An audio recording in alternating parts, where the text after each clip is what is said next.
पाकिस्तान की काली करतूतों को भारत दुनिया के सामने रख रहा है। ऑपरेशन सिंदूर में भारत के पराक्रम को भारत के राजनेता दुनिया में बता रहे हैं। इसी कड़ी में कांग्रेस सांसद शशि थरूर के नेतृत्व में सर्वदलीय प्रतिनिधिमंडल अमेरिका पहुंचा है,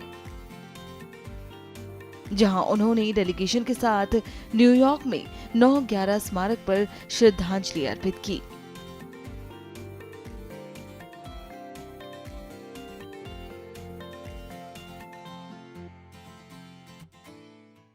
So we are here, we've just arrived from India, today in fact this afternoon, and our very first stop has been to this moving September 11 memorial. I was in New York myself on 9/11 and I still remember vividly the experience of the horror of that day. I remember going on CNN that evening, international, and saying that we are all New Yorkers now. And it's a reminder of the solidarity that all people around the world feel in the face of terrorism. The solidarity that we are here to express today with the victims who span so many different nationalities, Americans and Indians and so many others were victims of 9/11, is a reminder, sadly, that we ourselves in India have been subject to the same wounds that you are seeing the scars of today in this very moving memorial. So we have come in a spirit of solidarity. We have come at the same time on a mission. We are traveling to 5 countries. We will be back in the US at the end of a journey that will take us to Guyana, Panama, Colombia and Brazil before we return to Washington. And in these countries we are hoping to be able to explain to the world how important it is for all of us to stand together against the scourge of terrorism.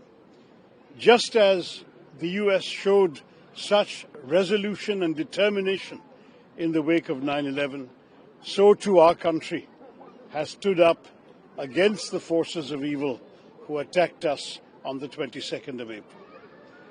We hope that a lesson has been learned by those who perpetrated this attack and by those who finance, train, equip and direct them.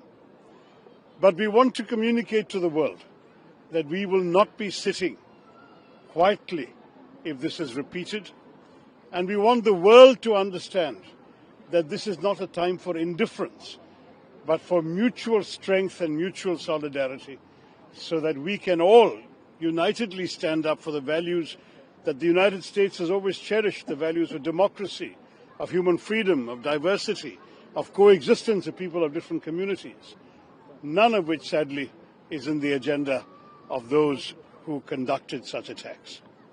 I'll stop there if you have any particular questions. Call for zero tolerance for terrorism. That's what India has been highlighting, and that will be one of your messages when you go to all these other countries. Absolutely. And also, you mentioned the perpetrators need to be brought to justice, and those who provide safe havens to these terrorist organizations, Pakistan, there has to be accountability. So, can you share? Well, I mean, the problem with the Pakistani behavior is that we have seen this now for almost 4 decades.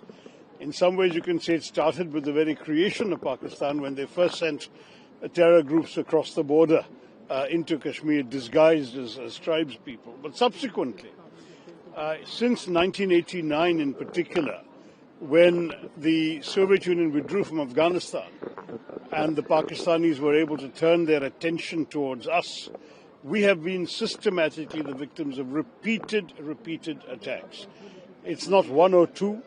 If you take small attacks into account, then we're looking at a couple of dozen attacks almost every year. If you take the major attacks, where the victims, the civilian and other victims, are at least in 2 figures, we're easily talking about 25 major attacks in this century alone. So that we are not just sitting around allowing this to keep on happening to us. We would much rather not have to deal with this problem. We would much rather focus on our own growth, our own development.